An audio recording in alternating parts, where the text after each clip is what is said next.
ഇന്നലെ നമ്മൾ B J പിയെ കുറിച്ച് ഒരു വീഡിയോ ചെയ്തിരുന്നു. ബി ജെ പിയെ കുറിച്ച് മാത്രമല്ല, CPM-ന്റെ മുന്നണിയെക്കുറിച്ചും കോൺഗ്രസ് മുന്നണിയെക്കുറിച്ചും എല്ലാം വീഡിയോ ചെയ്തിരുന്നു.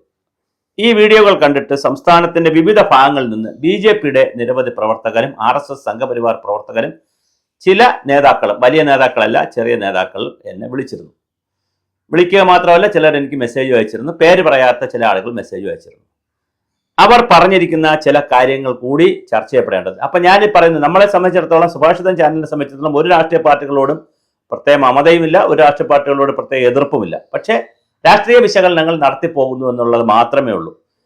രാജീവ് ചന്ദ്രശേഖർ വന്നതിന് ശേഷം നടന്ന തെരഞ്ഞെടുപ്പിൽ, യഥാർത്ഥത്തിൽ ഈ തെരഞ്ഞെടുപ്പിൽ നടന്നത് BJP പറയുന്ന വലിയ അവകാശവാദങ്ങളൊന്നും തന്നെ വേണ്ട എന്നാണ് ഫീൽഡിൽ നിന്ന് കിട്ടുന്ന വിവരങ്ങൾ. 2020 തദ്ദേശ ഭരണ തെരഞ്ഞെടുപ്പിൽ 17.2% വോട്ട് ലഭിച്ചിരുന്നു. അത് ഈ തെരഞ്ഞെടുപ്പിൽ 16% വോട്ടായി മാറി. 2024 ലോക്സഭാ തെരഞ്ഞെടുപ്പിൽ 20% വോട്ട് പിടിച്ചിരുന്നു. അതിൽ നിന്ന് 4% കുറഞ്ഞിട്ടാണ് 16% ആയിരിക്കുന്നത്. ഇനി മറ്റുള്ള സ്ഥലങ്ങൾ നോക്കിക്കഴിഞ്ഞാൽ ജില്ലാ പഞ്ചായത്തുകളിൽ 2 അംഗങ്ങൾ നേരത്തെ ജയിച്ചിരുന്നു. ഇപ്പോൾ അത് കാണുന്നില്ല. ഒരംഗമോ മറ്റോ ആണ് ജയിച്ചിട്ടുണ്ടെന്ന് പറയുന്നു. 346 ജില്ലാ പഞ്ചായത്ത് ഡിവിഷനിൽ ഒരേ ഒരു ഡിവിഷനിൽ മാത്രമാണ്. അതായത് ഇപ്പൊ കഴിഞ്ഞ 2 എണ്ണം ഉണ്ടായിരുന്നു, ഇപ്പോൾ 1 എണ്ണമായി കുറഞ്ഞു ജില്ലാ പഞ്ചായത്തിൽ. അതുപോലെ മുനിസിപ്പാലിറ്റികളിൽ എടുത്തു കഴിഞ്ഞാൽ പിന്നെ 320 മുനിസിപ്പൽ കൗൺസിലർമാരുണ്ടായിരുന്നു 2020. അത് 324 മാത്രമേ ആയിട്ടുള്ളൂ. 4 പേരുടെ കൂടുതലാണ് ഈ 5 വർഷങ്ങൾ ഉണ്ടായിട്ടുള്ളത്. അതേസമയം പന്തളവും പാലക്കാടും ഒക്കെ കയ്യിൽ നിന്ന് പോവുകയും ചെയ്തു. ബ്ലോക്ക് പഞ്ചായത്ത് എടുത്താൽ 37 സീറ്റ് ഉണ്ടായിരുന്നു 2020. അത് 54 സീറ്റായി മാത്രമാണ് ഉയർന്നിരിക്കുന്നത്.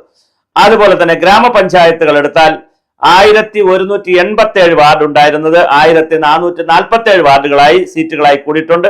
അത്ര മാത്രമേ കൂടി. അതേസമയം 10,400ഓളം പുതിയ വാർഡുകൾ 1400ഓളം പുതിയ വാർഡുകൾ രൂപീകരിക്കപ്പെടുകയും ചെയ്തിട്ടുണ്ട് ഇലക്ഷൻ കമ്മീഷൻ. അപ്പോൾ അവിടെ ഒരു 260 സീറ്റുകൾ മാത്രമാണ് കൂടിയിരിക്കുന്നത്. കോർപ്പറേഷനുകളിലാണ് ഒരു 59-ൽ നിന്ന് 93 വർദ്ധിച്ചിട്ടുണ്ട്. അതും തിരുവനന്തപുരം കോർപ്പറേഷൻ പിടിക്കുമെന്ന് പറഞ്ഞത് അങ്ങോട്ട് പിടിക്കാൻ പറ്റിയിട്ടില്ല. ഇപ്പൊ പല രൂപത്തിൽ നിൽക്കുന്നു. ക്രിസ്തീയ വോട്ടുകളെല്ലാം കൺസോളിഡേറ്റ് ചെയ്ത് കോൺഗ്രസിന് പോയി.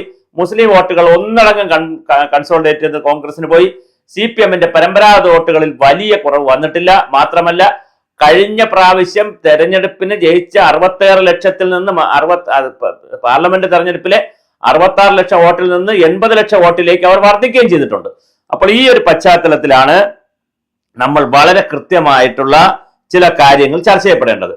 എവിടെയാണ് ഈ പരാജയം സംഭവിച്ചു എന്ന് ചോദിച്ചാൽ, എനിക്ക് കിട്ടിയിരിക്കുന്ന ഫീൽഡ് തല വിവരങ്ങൾ, ഇത് ഞാൻ വീണ്ടും പറയുന്നു, ആരോടുമുള്ള എതിർപ്പോ ശത്രുതയോ ഒന്നും കൊണ്ട് പറയുന്നതല്ല. ഫീൽഡ് തല വിവരങ്ങൾ, BJP-യിൽ ഇപ്പൊ സംഭവിച്ചുകൊണ്ടിരിക്കുന്ന ഒരു കാര്യം, മറ്റേതെങ്കിലും പാർട്ടിയിൽ നിന്നിട്ടുള്ള, ഏതെങ്കിലും ചെറിയ പാർട്ടിയായാലും മതി, മറ്റേതെങ്കിലും പാർട്ടിയിൽ നിന്നിട്ടുള്ള നേതാക്കൾ കടന്നു വരികയാണെങ്കിൽ അവരെ വലിയ പൂമാലയിട്ടൊക്കെ സ്വീകരിച്ച് വലിയ ആഘോഷമാക്കി കൊണ്ടുപോകുമ്പോൾ പരമ്പരാഗതമായി ഇതിനകത്ത് നിൽക്കുന്ന പ്രവർത്തകരുണ്ട്, നേതാക്കളുണ്ട്, സംഘപ്രവർത്തകരുണ്ട്, വർഷങ്ങളായി നിൽക്കുന്നവർ, അവർ ഫീൽഡുമായി വലിയ ബന്ധമുള്ളവരാണ്.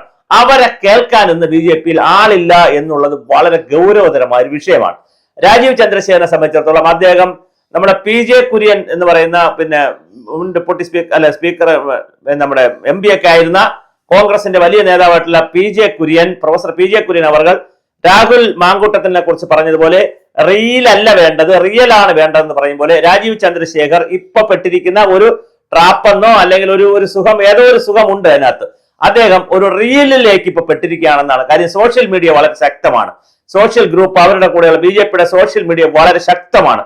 അവർ വളരെ ഭയങ്കരമായി മോഡിയെ പ്രൊജക്ട് ചെയ്യും പോലെ വലിയ തോതിലാണ് രാജീവ് ചന്ദ്രശേഖരനെ പ്രൊജക്ട് ചെയ്ത് കാര്യങ്ങൾ കൊണ്ടുപോകുന്നത്. അങ്ങനെ അതിൽ രാജീവ് ചന്ദ്രശേഖർ വീണ് പോയി എന്നാണ് പലരുടെ അഭിപ്രായം. അങ്ങനെ റിയലിൽ വീണ് പോയാൽ രാജീവ് ചന്ദ്രശേഖരൻ റിയലിലേക്ക് വരാൻ കഴിയില്ല എന്നുള്ളതാണ്. ഇനി മറ്റൊരു പ്രധാനപ്പെട്ട കാര്യം, BJP-യുടെ ഈ പറയുന്ന സംഘടനാ പ്രവർത്തകരും പരമ്പരാഗതമായി പ്രവർത്തിക്കുന്നവരും പഴയകാല പ്രവർത്തകരും വീണ്ടും നേതാവാകണമെങ്കിൽ, കാരണം അവർക്ക് നേതൃത്വത്തിൽ ഉയർന്നു വരണമല്ലേ. ഇപ്പൊ CPM-നെ സംബന്ധിച്ചിടത്തോളം ഒരു ഘടനയുണ്ട്, ഒരു ഹൈറാർക്കിയൽ ഘടനയുണ്ട്. ആ ഘടന അനുസരിച്ചാണ് മുകളിലേക്ക് ആൾ വരുന്നത്, പിന്നെ പുതിയ ആളുകൾ വരും. ഇവിടെ പുതിയ ആളുകൾ വരുമ്പോൾ ഈ ഹൈറാർക്കിയൽ ഘടനയിലുള്ള ആളുകൾ വരുന്നില്ല എന്ന് മാത്രമല്ല, അവരും പിന്നെ ഇന്റർവ്യൂവിൽ പങ്കെടുക്കണം, അഭിമുഖത്തിൽ പങ്കെടുക്കണം, അങ്ങനെ പല കാര്യങ്ങളിലൊക്കെ പങ്കെടുത്ത് മാത്രമേ അവർക്ക് ബയോഡേറ്റ കൊടുത്തില്ല, കോർപ്പറേറ്റ് കമ്പനിയിൽ നിൽക്കും പോലെയാണ് വരേണ്ടി വരുന്നതെന്ന് ചിലരെങ്കിലും പറയുന്നുണ്ട്. അവരൊന്ന് ബയോഡേറ്റ എഴുതി വാങ്ങുന്നു, അല്ലെങ്കിൽ നിങ്ങളുടെ പഴയ കാര്യങ്ങൾ, ഇത് ചിലപ്പോൾ ശരിയായിരിക്കാം തെറ്റായിരിക്കാം, ഞാൻ അവരുടെ ആഭ്യന്തര കാര്യങ്ങൾ എനിക്കറിയില്ല. പക്ഷെ പരാതികൾ ഇങ്ങനെ, അല്ലെങ്കിൽ എന്നെ അറിയിച്ച കാര്യങ്ങൾ ഞാൻ പറഞ്ഞു എന്നുള്ളത്. മറ്റൊരു പ്രധാനപ്പെട്ട കാര്യം, BJP-യുടെ സുരേന്ദ്രൻ വരെയുള്ള നേതാക്കൾ ഉണ്ടായിരുന്നപ്പോൾ എത്ര തിരക്കുണ്ടെങ്കിലും നേരിട്ട് കാണുവാനും വളരെ സാധാരണ പ്രവർത്തകർക്ക് വരെ നേരിട്ട് കാണുവാനും അവരുടെ പരാതികളും പരിഭവങ്ങളും കേൾക്കുവാനും ഒരവസരം ഉണ്ടായിരുന്നു. കുമ്മനം രാജശേഖരനായാലും സുരേന്ദ്രനായാലും പി കെ കൃഷ്ണദാസ് ആയാലും അതുപോലെ എല്ലാവരും വി മുരളീധരനും ഒക്കെ അതിന്റെ അവസരം ഉപയോഗിച്ചിരുന്നു. ഒരു ജൈവ ബന്ധം ഉണ്ടായിരുന്നു പ്രവർത്തകരുമായി. ഇപ്പൊ പ്രവർത്തകർ വന്ന് പറയുന്ന എല്ലാം നുണയായിരിക്കും, ചിലപ്പോൾ ഗോസിപ്പായിരിക്കും, ചിലപ്പോൾ കള്ളമായിരിക്കും, ചിലപ്പോൾ മറ്റൊരു നേതാവിനെ കുറിച്ചുള്ള കുറ്റമായിരിക്കും, അല്ലെ സ്വന്തമായിട്ടുള്ള ഉയർത്തലായിരിക്കും, ഈഗോ ആയിരിക്കും, കോംപ്ലക്സ് ആയിരിക്കും, നേതാവാകാനായിരിക്കും, ഒരു സെൽഫി എടുക്കാനായിരിക്കും ഒക്കെയാണ് വരുന്നത്. പക്ഷെ അങ്ങനെ വരുന്നവരെ എല്ലാവരെയും പ്രോത്സാഹിപ്പിക്കാനിരുന്ന പിന്നെ BJP പ്രസിഡന്റിന് വേറെ ഒന്നും ചെയ്യാൻ പറ്റത്തില്ല. പക്ഷേ സെലക്റ്റീവ് ആയിട്ടെങ്കിലും കൂടുതൽ ആളുകളെ കാണുന്ന നിലയിലേക്ക് പോവുകയും അവരുടെ ദുഃഖങ്ങളും വികാരങ്ങളും കേൾക്കുന്ന അവരുടെ നിർദ്ദേശങ്ങളും കേൾക്കുന്ന നിലയിലേക്ക് പോകുന്നില്ല എന്നുള്ള വലിയൊരു പരാതി, ഒരു അകലം, അതായത് ഒരു ഓർബിറ്റ് അവിടെ ഉണ്ട് എന്നാണ്. BJP ഓഫീസിൽ ഒരു ഓർബിറ്റ് ഉണ്ട്. ഓഫീസിൽ ഓർബിറ്റ് ഉണ്ടെന്ന് പറഞ്ഞാൽ അതിന്റെ അർത്ഥം ഗൂഢസംഘം ഒന്നും ഉണ്ടെന്നല്ല. രാജീവ് ചന്ദ്രശേഖരനെ നേരിട്ട് കാണുന്നതിൽ ഒരു പ്രശ്നം ഉണ്ടെന്നും അദ്ദേഹത്തെ നേരിട്ട് കണ്ടാൽ ഉടൻ തന്നെ അദ്ദേഹം സംഘടനാപരമായ കാര്യമാണെങ്കിൽ സംഘടനയുടെ ജനറൽ സെക്രട്ടറിയെ കാണണം, അല്ലെങ്കിൽ ഇന്ന കാര്യമാണ് അങ്ങനെ അവോയ്ഡ് ചെയ്ത് വിടുന്നതല്ലാതെ 1-2 മിനിറ്റ് പോലും കാര്യങ്ങൾ കേൾക്കാൻ സാധാരണ പ്രവർത്തകർ ഒരു പരാതിയുമായിട്ടോ നിർദ്ദേശമായിട്ടോ വന്നാൽ കേൾക്കാൻ ഒരു സമയം അനുവദിക്കുന്നില്ല എന്നുള്ളൊരു പ്രശ്നമുണ്ട്.